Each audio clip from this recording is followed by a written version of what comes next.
das principais reclamações que eu tinha sobre Duna Parte 1 é que era um filme incompleto, que ele terminava bem no meio da história, num anticlímax, e que era injusto avaliar aquela obra sem ter acesso à continuação dela. E agora, mais de 2 anos depois, finalmente essa continuação chegou. Oiê, tudo bom? Eu sou a Mikan, Mika com 3 N's no final, e hoje eu vou falar sobre Duna Parte 2, um filme que eu espero há muitos anos. Caso você seja novo aqui no canal, eu sou fã de Duna. Tem vídeo aqui sobre o livro explicando por que ele é tão importante, tem vários vídeos sobre o primeiro filme, eu vou deixar todos os links aqui na descrição. E quando o primeiro filme lançou, lá em 2021, eu gostei muito da adaptação, mas eu senti falta de ter a história de uma forma mais completa. O diretor, o Denis Villeneuve, ele tinha dividido a história do primeiro livro em 2 filmes. Então esse livrão aqui, que é Duna, ele dividiu essa história em parte 1 e parte 2. Eu falo mais sobre essa decisão nos outros vídeos, mas assim, o livro Duna tem divisões internas também, então não seria um problema dividir. Só que na minha opinião, da forma que o primeiro filme foi feito, ele não funcionava direito sem a gente ter acesso à segunda metade. Sendo que naquela época ainda nem tinha sido confirmado que seria desenvolvido um segundo filme de Duna, então a gente corria o risco de simplesmente ficar sem um final. Mas felizmente rolou e a gente finalmente tem a conclusão dessa história. Quer dizer, a história do primeiro livro, né? Mas ele funciona muito bem sozinho, tá? Por mais que eu queira ver a adaptação de Messias de Duna o quanto antes, mas eu já vou falar mais sobre isso. E assim, pessoal, eu trouxe isso aqui, o que eu falei da parte 1 na época, porque eu queria dizer que, revendo o vídeo, agora, depois de ter visto a parte 2, eu concordo muito com a Miriam do passado. Não só Duna Parte 2, o filme novo, é incrível, como o primeiro filme fica bem melhor agora que a gente tem o combo completo. E eu vou te contar por que eu acho isso, mas antes eu quero agradecer ao patrocinador desse vídeo, que é a EBAC.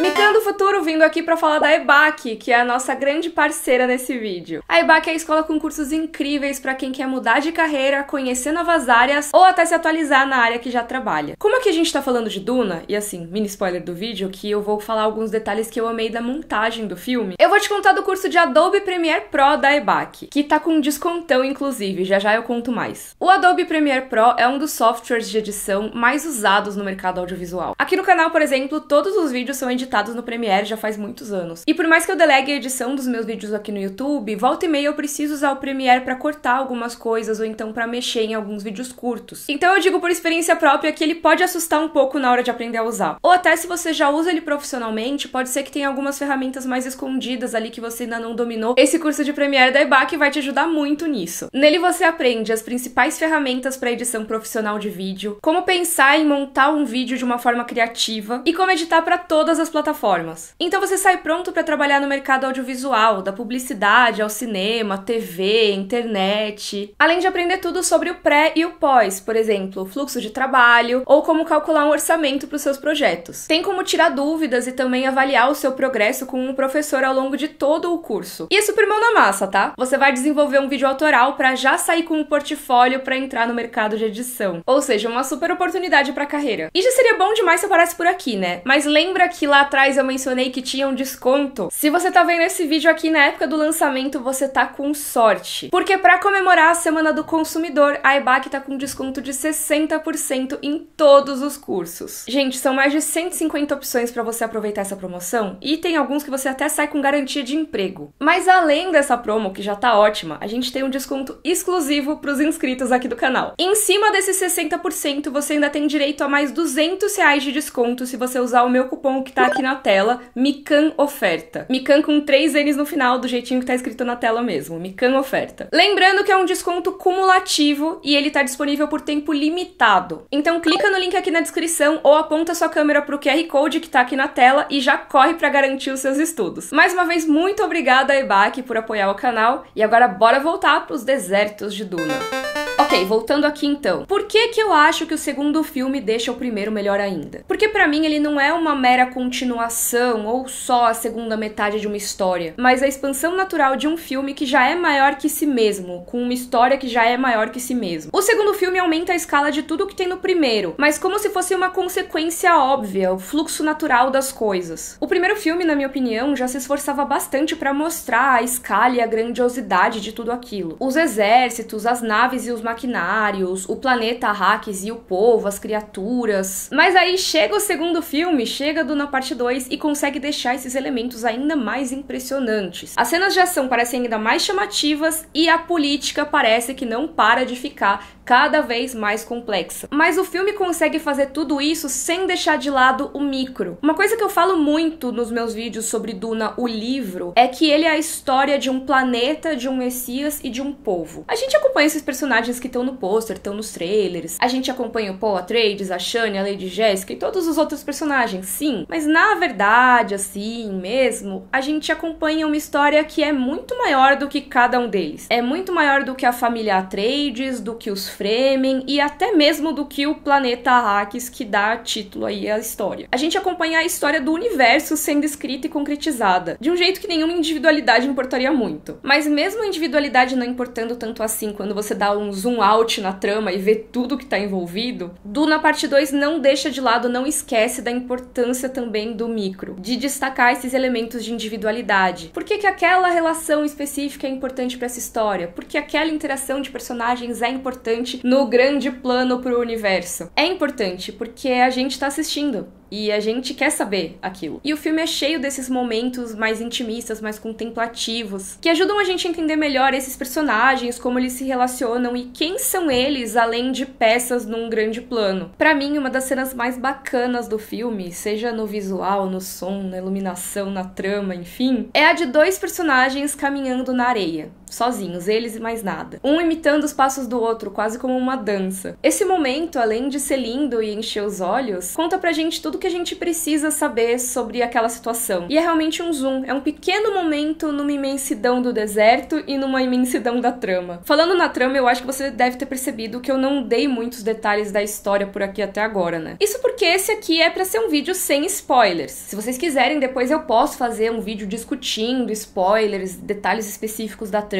Eu sei que eu tendo a prometer esses vídeos e não entregar, mas, gente, eu juro que eu quero fazer eles. É que realmente eu consigo fazer só um vídeo de cada vez e eu demoro às vezes um pouco. Mas voltando aqui à questão dos spoilers, a gente tá falando de um filme que é parte 2. Então meio que não dá pra ignorar que existe uma parte 1. Já vou inclusive responder uma pergunta que chegou pra mim quando eu falei nas redes sociais e aqui na aba comunidade do YouTube que eu iria fazer um vídeo sobre Duna parte 2. Sim, o ideal é que pra você ver a parte 2, você tenha visto a parte 1 antes. Eu até recomendaria você rever, caso faça tempo que você viu a parte 1. Porque como eu falei mais no começo do vídeo, a parte 1 e a parte 2 se complementam. Então não é como se fosse filme 1 e filme 2, que às vezes você consegue ver a parte, você consegue entender a maior parte das coisas. Nesse caso é necessário que você veja os dois. Não sei se alguém que tá assistindo viu só o 2 e pode compartilhar a experiência aqui nos comentários se você assistiu, mas eu acho que ajuda muito pra relembrar quem são os personagens, quais são os conflitos, quais são os principais lugares. Ajuda bastante. Agora voltando à questão dos spoilers. Esse vídeo tem só a premissa da parte 2, eu não vou entrar com spoilers aqui, mas eu pressuponho que você já viu a parte 1, ou pelo menos já sabe o que acontece mais ou menos, ou simplesmente não se importa de saber, tá? Não vou dar nenhum detalhe, mas pra dizer a sinopse da 2 eu preciso falar onde eles estão, né? Então, sem muitos detalhes mesmo, só pra situar quem não lembra muito bem, o primeiro filme parou ali naquele momento em que o Paul Atreides e a Lady Jessica, a mãe dele, estão ali fugidos no deserto e se juntam aos Fremen, que são o povo nativo de Arrakis. E basicamente a única chance que eles têm pra sobreviver. Eu falo mais do planeta Arrakis nos meus vídeos sobre o livro e sobre o primeiro filme, mas basicamente Arrakis é um planeta em que é muito difícil de sobreviver. É um planeta desértico, praticamente não tem água. Se você não souber o que tá fazendo, é praticamente impossível sobreviver ali. Mas os Fremen sabem muito bem o que eles estão fazendo. Eles têm aqueles trajes que destilam / purificam a água do seu corpo, todos os seus fluidos corporais. Assim a pessoa não fica desidratada. Eles sabem como caminhar na areia de um jeito específico que não atrai aqueles vermes de areia, que são os Shai-Hulud, né? Aqueles monstros gigantes que aparecem no pôster, aparecem na capa do livro. Eles sabem encontrar comida, sabem lutar no deserto. Quem não sabe muito bem isso, só o básico mesmo, são o Paul e a Jessica. Por mais que eles tenham lido, estudado, treinado antes de ir pra Arrakis,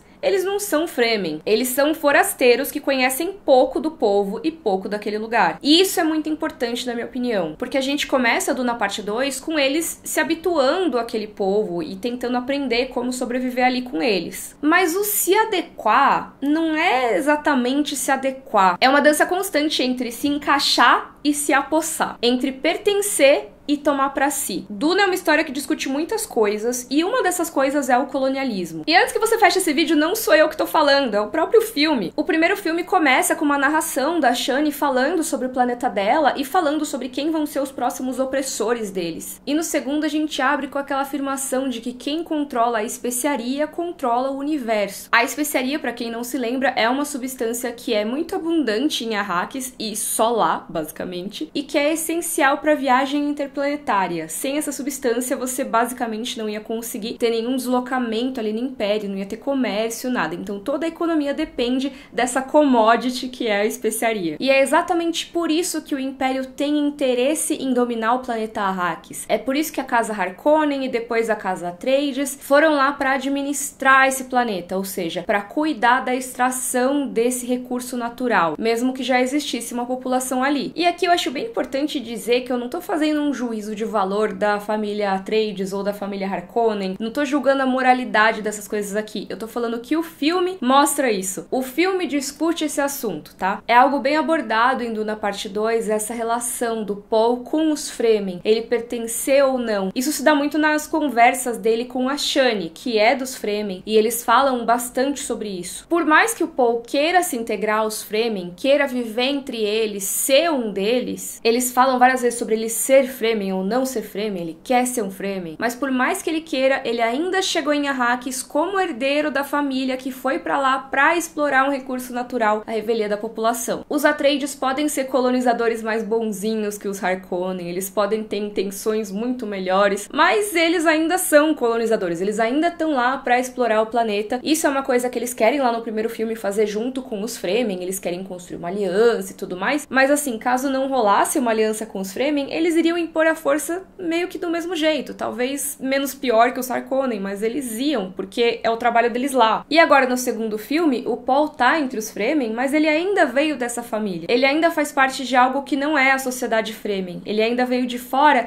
trazendo de fora outras coisas que não fazem parte da sociedade Fremen. E eu sinto que o filme discute isso de formas bem interessantes. Uma delas é até trazendo um tropo que é bem familiar pra gente, porque nesse filme, né, o Paul, ele quer ser um Fremen, ele quer estar ali no meio dos Fremen. E aí quem fica mais encarregada ali de ajudar ele nessa missão é a Shani, a Zendaya. Não só ela, obviamente, a gente também tem a participação do Stilgar nisso, mas ela que fica mais no dia a dia ali com o Paul, ensinando o modo de vida Fremen, o idioma pra ele. E se essa dinâmica da Shani e do Paul te lembra alguma coisa, é porque a gente já viu esse tipo de relação entre os personagens em várias e várias histórias. A gente tá cheio de obras que envolvem algum personagem que ou faz parte de alguma nação, ou então é de alguma etnia mais privilegiada, e que acaba indo viver com os nativos. Tem até uma página no TV Trope sobre isso, eu vou deixar linkada aqui na descrição. Muitas vezes é uma história que se passa no mundo real, é uma população indígena, ou então, se é na fantasia e ficção científica, é um análogo a uma população indígena, ou pelo menos é alguma população que tá lá há muito, muito tempo e tá resistindo ao domínio de algum outro povo. Muitas vezes o mesmo povo desse personagem que foi lá viver com os nativos. E esse protagonista acaba se assimilando com aquele povo e até se torna uma figura de liderança, alguém muito importante, que conversa diretamente com o alto escalão daquele povo. Um exemplo muito clássico disso, e que até comparam muito com Duna, porque é meio contemporâneo, é o filme Lawrence da Arábia. Se vocês quiserem eu posso falar mais disso depois. Lawrence da Arábia, o filme é contemporâneo ao livro Duna, mas a história mesmo do Lawrence da Arábia é um pouco mais antiga. Mas tem um outro tropo relacionado a isso que eu acho que é bem pertinente aqui pra discussão de Duna, que é que muitas dessas histórias do estrangeiro chegando ali no novo povo e aprendendo a viver como eles, a pessoa que vai ensinar o modo de vida desse povo, muitas vezes é uma mulher. Muitas vezes, mas nem sempre, ela tem um papel muito importante ali naquele povo. Então ela pode ser a filha do líder,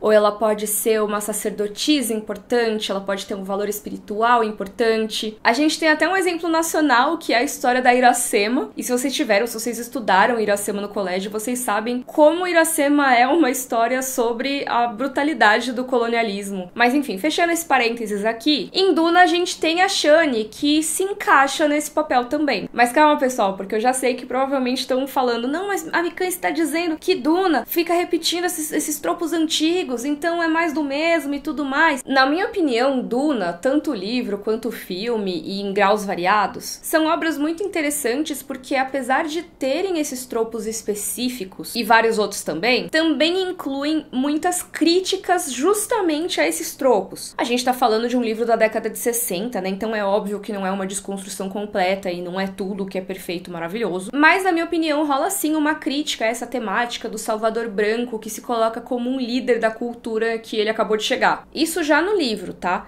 Mas, na minha opinião, o filme dá mais destaque ainda a isso. Ele deixa bem claro como o Paul e a Jéssica não estão ali só pra fazer parte daquele povo. Eles estão ali pra sobreviver, sim, obviamente, mas eles também estão lá pra se apropriar deles. E isso em várias escalas de apropriação, tá? A cultura deles, a religião deles, o poder deles, os conhecimentos, o costume e o próprio planeta deles. Eles vão se aliar a esse povo, sim, mas tendo acesso a ferramentas pra manipular esse mesmo povo que foram estabelecidas ao longo de milênios e estavam lá, ó, prontinhas para quando eles chegassem. O tempo todo, o filme deixa claro quão complexa é a relação do clã Atreides com os Fremen. Aborda isso com bastante frequência, deixa sempre muito claro o quanto aquilo é moralmente complicado. Isso pra mim é essencial, já que em Duna as histórias não são tão individuais mesmo. Como eu falei lá atrás, Duna é a história de um planeta, de um messias e de um povo. Essa história não é medida em anos, ela é medida em milênios. O Paul mesmo, nosso protagonista,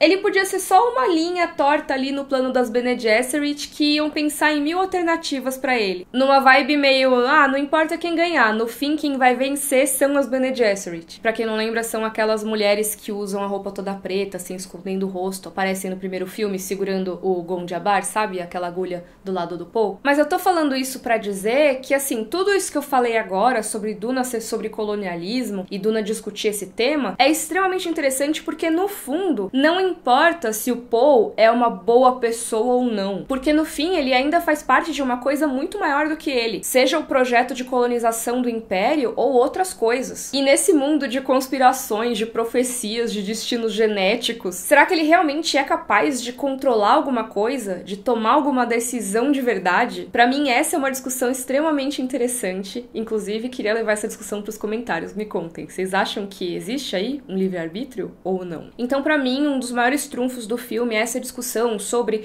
colonialismo, sobre religião, sobre manipulação e conspirações. Mas tem um elemento que eu acho que faltou um pouco aqui. De novo, né, como eu falei, Duna também é a história de um planeta. E eu achei muito engraçado porque eu saí da cabine de Duna Parte 2 falando até pras pessoas que estavam conversando comigo, perguntando o que eu achei. Poxa, eu gostei muito, eu achei incrível, eu amei o filme e tal, mas eu senti falta um pouco da parte ecológica de Duna. Porque Duna, o livro, tem uma temática de ecologia muito forte e eu queria que tivesse sido um pouco mais trabalhada. E aí, antes de gravar esse vídeo aqui, eu fui rever o meu vídeo sobre o primeiro filme e é justamente uma das maiores reclamações minhas em relação ao primeiro filme. É complicado, de novo, né, o tamanho desse livro. Eu entendo que o Denis Villeneuve teve que cortar algumas coisas. Ele teve que escolher o que ele ia adaptar. Mas uma das coisas que mais me marcaram no livro, com certeza, foi a discussão ecológica. A relação dos Fremen com a água e com o ecossistema de Arrakis. O próprio nome de guerra do Paul Atreides, né, Muad'Dib, é um nome de uma criatura do deserto. Esse é um tema tão importante pro livro e pro autor que ele abre com uma dedicatória pros ecólogos, já que foi escrevendo uma matéria sobre ecologia que ele teve a ideia pro livro. Então eu realmente queria que isso tivesse sido um pouco mais trabalhado, principalmente a relação com a água e as peculiaridades maiores disso. Teve algumas coisas, mas eu senti falta de um pouco mais. Só que isso eu tô falando aqui também como uma fã do livro. Eu não acho que isso vai fazer tanta falta pra quem não leu o livro.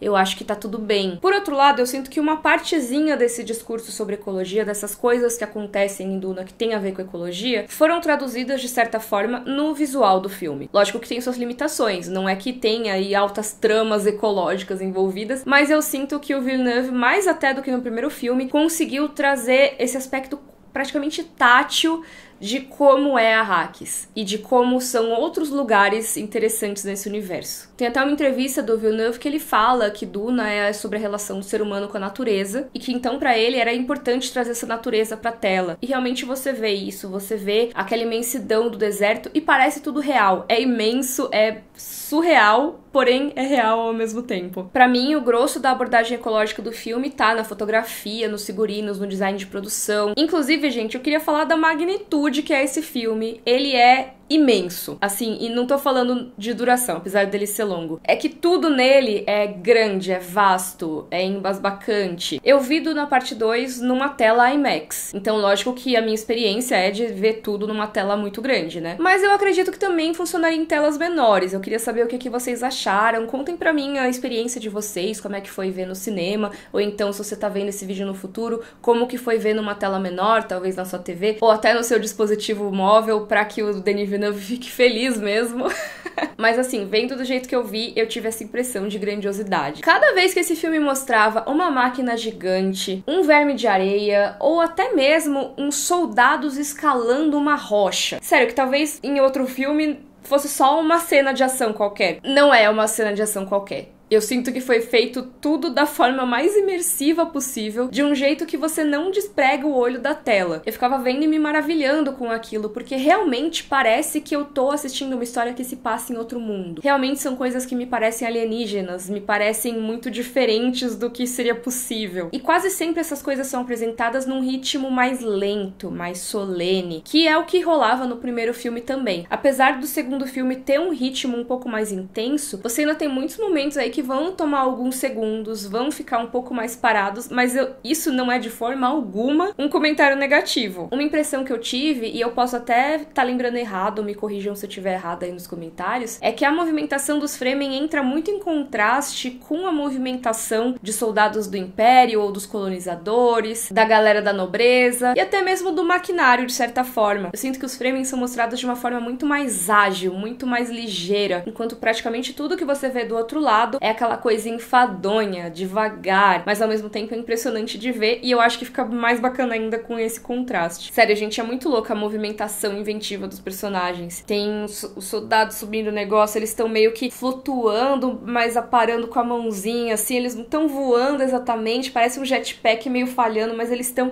ali encostando na rocha. É, assim, parece meio besta, mas eu não conseguia tirar meu olho da tela. E aí tem outro personagem que tem tipo uma cadeira flutuante, assim, um balãozinho que é pra ele andar, e inclusive é muito parecido com o que eu tinha imaginado do livro, e eu fiquei muito, caramba, que legal que botaram isso. E é legal de um jeito antinatural, é um jeito estranhíssimo, assim, parece que tudo que envolve esse lado aí dos Harkonnen e tal é feito pra parecer o menos natural possível, o que é muito interessante na minha opinião. Aliás, o ápice disso pra mim é um momento que se passa em um cenário diferente, que é um outro planeta, um planeta tão antinatural, pelo menos na nossa percepção, que até o sol deles é estranho. O sol deles, que em vez de só iluminar, ele tira as cores. E em vez de simplesmente, né, tira a cor, então deixa preto e branco, né, filmar em preto e branco, ou então colocar um filtro, o diretor de fotografia, o Greg Fraser, que inclusive já ganhou um Oscar por causa do primeiro Duna, ele teve uma ideia, que era trazer uma câmera infravermelho, que conseguiu deixar as coisas não só sem cor, não só preto e branca, mas, assim,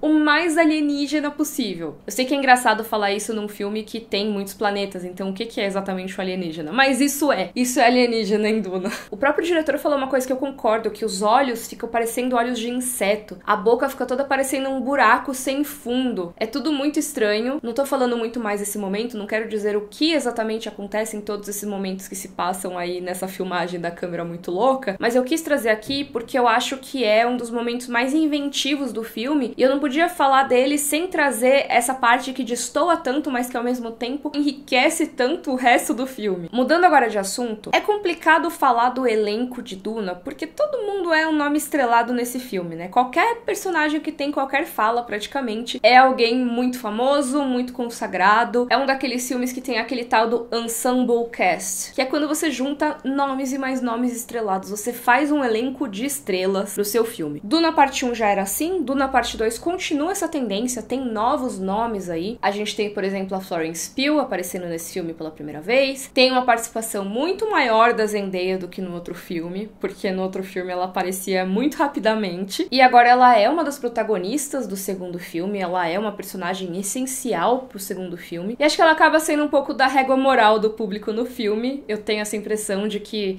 ela reage meio que contando pra gente o que o filme tá querendo dizer. Tem alguns personagens que eu não queria discutir eles a fundo aqui, por exemplo, a Lady Jessica, que nesse filme tem um papel muito importante. Eu vou só dizer que eu gostei bastante do personagem do Javier Bardem nesse filme. Ele já tinha aparecido no filme anterior, né, o Stilgar, mas nesse filme ele teve mais destaque. E por mais que algumas pessoas tenham criticado que eu vi falando nas redes sociais, eu sinto que o personagem dele, apesar dele repetir muitas coisas ao longo do filme, essas coisas ganham contextos diferentes e eu acho isso muito interessante. Eu acho que ele conseguiu trazer uma coisa um pouco cômica e aquilo, né, você consegue o drama muito mais forte quando você tem uma risadinha antes, como diriam os clássicos.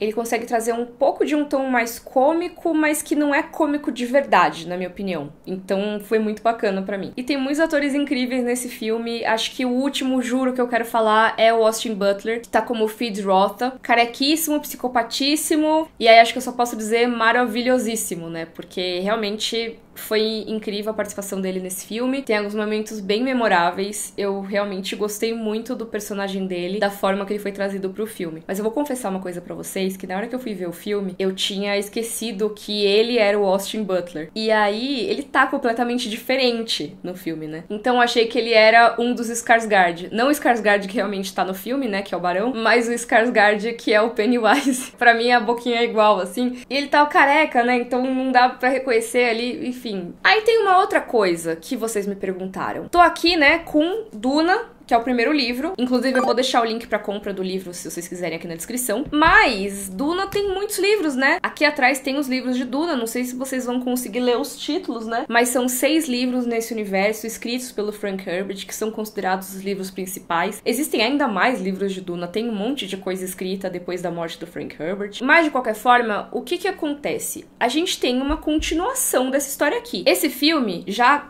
sanduichando aqui uma outra dúvida que tinham me mandado, ele conclui esse livro, tá? Então a gente tem o livro adaptado agora nessas duas partes. Mas existe uma continuação dessa história, que seria o Messias de Duna. E assim, quando a gente pensa no segundo livro, que é o Messias de Duna, ele é bem conectado com o primeiro. Então faria bastante sentido adaptar a história de Messias de Duna para uma possível parte 3. E parece que essa é a intenção do Denis Villeneuve, e eu acho que deve acontecer devido ao sucesso de bilheteria que tá rolando aí de Duna 2, né? No momento que eu gravei esse vídeo, ainda não tinham confirmado oficialmente que ia rolar, não teve aquele famoso green light, né, o sinal verde para a produção, mas o Denis Villeneuve parece que já estava trabalhando em opções de roteiro e ele tá em discussão com a Warner sobre a produção desse terceiro filme desde as primeiras semanas de filmagem ali do Duna Parte 2. Então já faz bastante tempo que eles estão falando sobre produzir um terceiro. Ele falou assim: será fantástico terminar o arco do Paul Atreides. Ficarei muito animado para fazer o Messias, que é Messias de Duna, né? Tem um filme poderoso aí, muito diferente. Isso também é o que me entusiasma.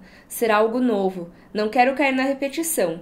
Se eu fizer isso, é porque ainda é um filme de Duna, mas com identidade própria, disse Villeneuve. E realmente, o Messias de Duna continua a história do Paul, mas traz outros elementos também e expande essa história. Como eu falei, existe essa parte micro, existe essa importância individual dos personagens, mas Duna é uma história que é contada em milênios, né? Então a gente tá falando desse universo todo e de planos a muito longo prazo. Eu acho que abordar isso e todas as consequências do que aconteceu na parte 2 seria incrível num terceiro filme. Mas aí vamos ver, né? Será que Messias de Duna ele consegue fazer um filme só ou seriam mais 2 filmes? Eu não tô reclamando, viu? Porque eu adoraria ver mais esse universo. Vocês viram que eu me empolguei falando dele. Esse vídeo tá longo, nem sei quanto tempo que vai dar. Mas eu falei lá no meu vídeo do primeiro filme que era um filme muito legal, incrível, maravilhoso, mas que eu não poderia dizer o quanto eu gostava dele sem ter visto o resto, sem ter visto a outra metade. E agora eu vi a outra metade. E eu posso dizer com toda certeza que tá incrível, que é um dos melhores filmes de ficção científica dos últimos anos, com toda certeza. Eles juntos se complementam muito, mal posso esperar pra conseguir ver os dois em seguida. E eu sinto que todos os acertos que já tinham rolado no primeiro filme conseguiram aumentar em escala pro segundo. Então realmente parabéns, Denis Villeneuve. Queria que vocês comentassem aqui o que vocês acharam, se vocês já assistiram, se você veio do futuro e já viu um em seguida do outro aí os filmes. Lembrando que tem o link da EBAC aqui embaixo pra você conferir. Agora eu recomendaria que você fosse ver o meu vídeo do primeiro filme, pra ver se você concorda com a Miriam do passado também.